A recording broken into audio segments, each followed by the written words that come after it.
Yo, what's up, everybody? This is your boy Nose 215. Welcome to my YouTube channel, Killer Kicks. And today, on this lovely Monday, I'm starting a podcast episode about what took place yesterday, which was a fucking mess. Before I even get into it, please like and subscribe. And don't forget to comment down in the comment section and let me know what you think about today's topic. Yesterday was a very hectic, crazy day in the world of sneakers and the internet. It was announced from Warren Lotas and Jeff Staples that they will be collaborating on a rendition, fake pair, whatever it is that you want to call it, a remake of the 2005 Pigeon dunks, okay? And it's crazy in a lot of ways, okay? So it's like, let's talk about both parties, okay? And what they stand and where they stand at in this community and what they're known for in this community. Okay, so we start off with Jeff Staples, okay? Jeff Staples, to my understanding, started his brand somewhere in 98 or maybe 97, okay? And before that, he was just doing his own shit, which was silk screening t-shirts, right? From like a warehouse that he was like breaking into. I think around that time he did do like little small things for Nike, but nothing that had his logo on it because he didn't know what he wanted to name himself. He didn't know any of that shit. He was just winging it.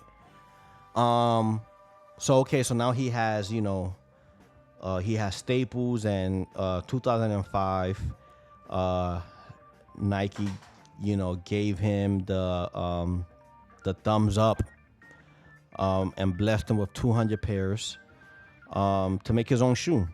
And that was the beginning of what is still going on today. That was the beginning of lineups. That was the beginning of exclusivity. That was the beginning of, I got something that's hot that you don't have.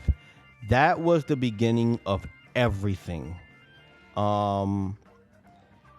And it's become such a thing that was so big that he's never done anything to overcome what he was able to do with that.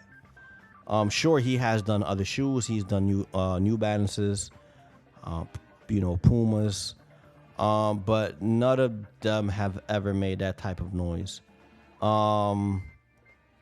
His clothing is not the greatest thing. I've never seen anybody like, oh man, I gotta get that new Staples t-shirt. You could find his clothing everywhere, from his online website to Ross, Marshalls, Burlington Coat Factories, your local Aki store. You could just find Jeff Staples like t-shirts everywhere. It's been liquidated beyond 100 trillion times. That's just pretty much it. I mean, he's just the person that just started everything, and he holds a record for just having this thing of like what's going on now. If there was ever a Hall of Fame for this type of stuff, I mean, shit, he's it. He's at the top, So that's where we at with Jeff Staples. Now with Warren Lotas, I mean, new guy. I mean, not so new. I want to say I put Warren Lotas like in the same category with like Joey Lorenzo, over at Fear of God, where it's like I I kind of want to say that they both almost like came up at the same time, except that Fear of God just went to like this corporate thing, where it's like his shirts, he's like collaborating with PacSun. I think after the collaboration with PacSun, it was just like pretty much like his brand just took off, and then the shit with Nike and everything, like his brand just like poof, right? So I think that Warren Lotas just like, one of them dudes. He was kind of like this era of like Mesquite, right? Like just drawing on like denim jackets and jeans and like charging a crazy, ridiculous, like crazy amount.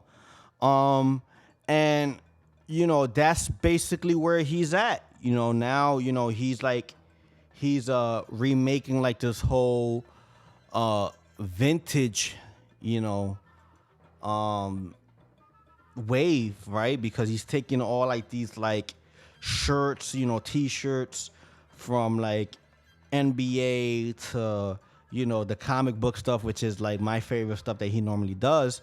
But it just has like a vintage feel. Like it has, you look at it and it feels and it looks like something that came out in mid 90s.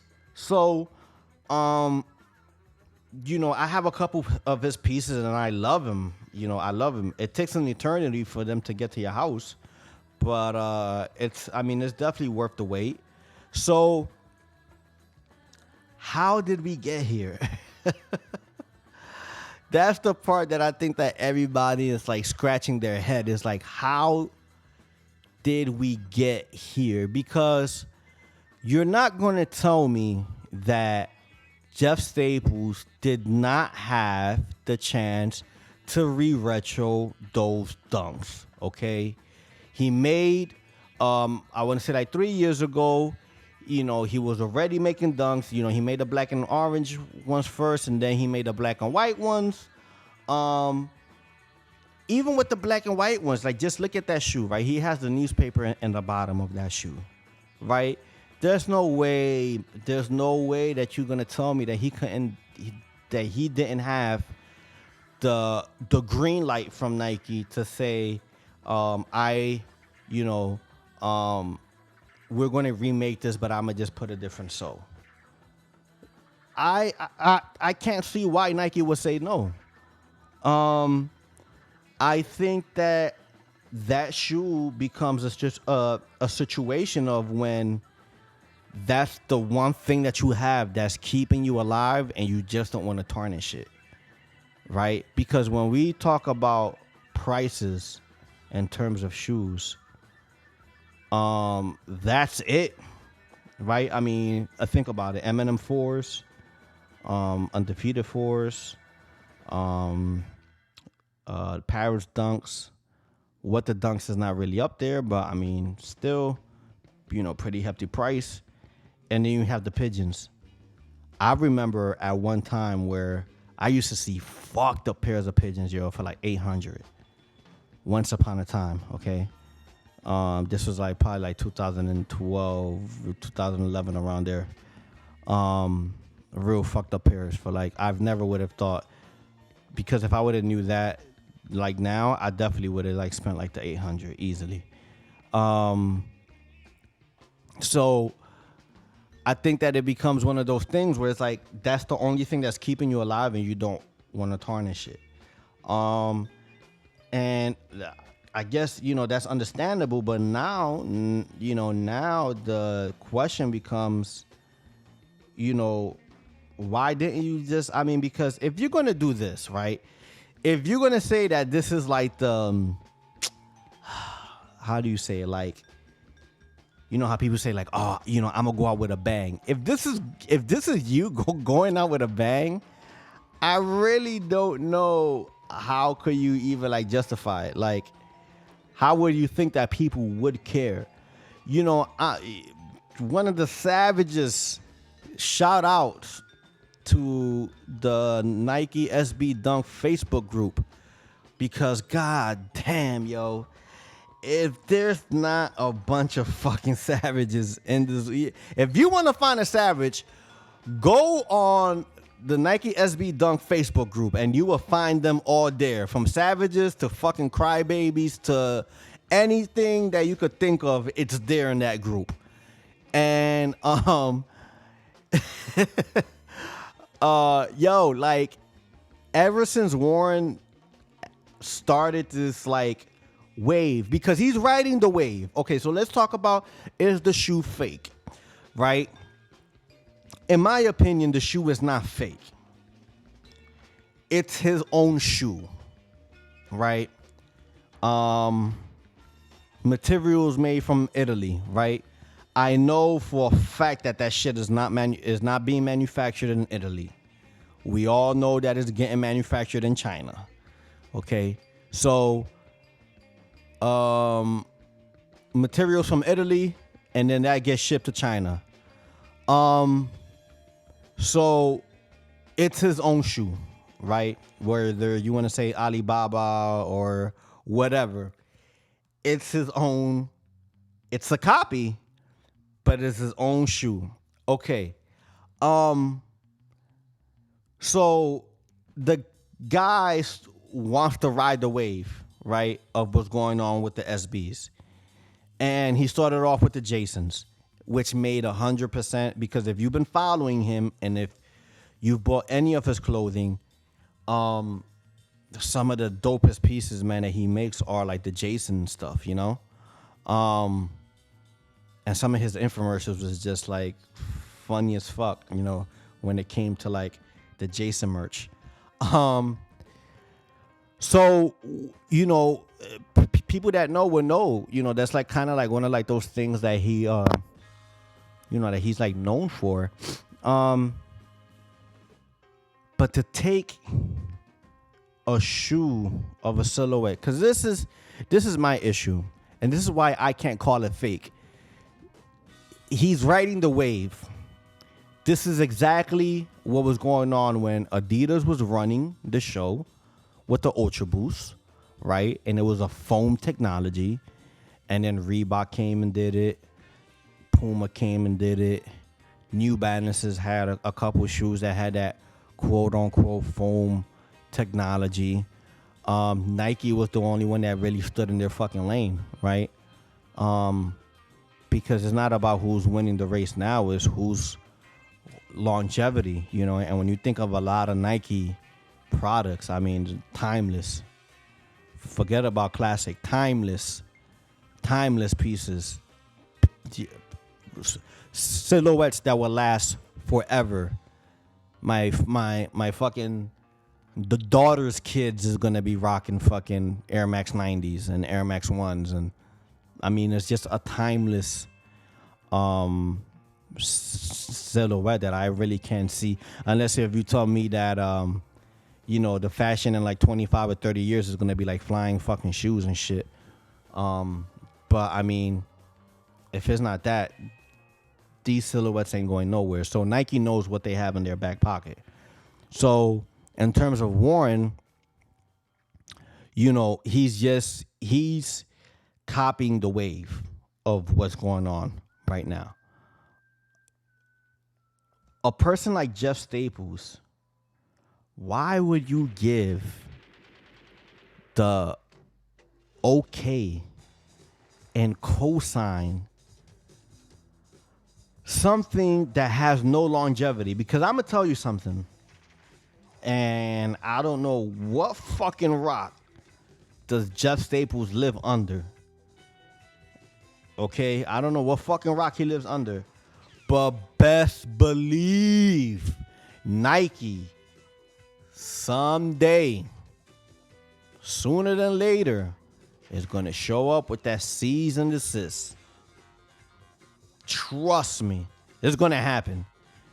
And I think with this that's going on now, right, I think that Jeff Staples, I'm going to be honest, I will be surprised that shoe actually goes in production without Nike stepping in. I will be highly, because it's again, we're talking about Warren Lotas. He's not like this huge fucking guy, right? Like he's not like it's not like it's like Kanye, right? Or like Pharrell, where it's like you can't fucking do anything without, you know, somebody noticing or anything like that. We're talking about Warren Lotas, right? He's in his like he has his little like buzz going on right now. I don't know what's gonna be the future for Warren Lotas 15 years from now. Because because we could be like, damn, yo, remember when Warren was making all those like fake dunks? Yeah, man, that shit was kind of crazy, right? Yeah, man. All right, and that's like the end of that conversation, right? So there's no longevity. So, you know, listen, man, what Jeff don't know what he did. Like he basically put the fucking scope so big on this kid that you can't tell me that Nike is not going to step in and sue the shit out of him, bro. Like, I take in consideration of, and I know that this is like two different things, but I was listening to Rick Rubin. He has a podcast, and he was interviewing Pharrell. And they was talking about the song that Pharrell had did with Robin Thicke, right? And supposedly he sampled the Marvin Gaye song, and Pharrell says that he didn't sample the Marvin Gaye song. He would never sample any of his music because he's a big fan. But he just took like the feeling of that record, right? They went to court. They fucking lost. Okay? I understand what Pharrell was saying, but at the same time, when you're going to court and you're sitting down and there's a jury and they're listening to this shit, they're not there to fucking have no long discussion. They're trying to get there. They're trying to do what the fuck they got to do as citizens and get the hell out of there. So understand that the second that Nike steps in and takes this kid to court and they start to pull up all the dunks that he's copied and show his dunk is a wrap, there's not going to be no extra discussion. There's not going to be any of that. You know, it's game over, right? You're done. So if you know that this kid is not making his own product, right? He's basically, it's his own product, it's his own brand, but it's copying a silhouette to the T, okay? With the swoosh and everything. He's playing, when you really sit down and you really think about it, he's playing some real fucking dangerous games. The swoosh, the puffy tongue, the soul, everything. He's fucking playing with fire. So what does Jeff Staples do? He goes and he puts the fucking magnifying glass under him. Oh, look who I'm doing a collaboration with. Because for whatever reason, I don't want to do it with Nike. I'd rather do it with this fucking guy who's making fake shoes and or replicas, right? Again, his own brand, but you have to call it for what it is, right? So he's mimicking. Okay, let's just use that word. He's mimicking a Nike SB Dunk, and I would like to do a collaboration with him for the first like the Pigeon dunks. What sense does that make? What sense does that make? And I think that that's the point where it's like people don't want to speak about it because some people just don't know what the background story is. There's people that is like very, dude, just go on their fucking page and just read the comments. People are ecstatic. Like people are just like really, really, really upset about this whole thing. So, do you blame them? Because it's like, again, if I and understand this. Let me drink some water real quick.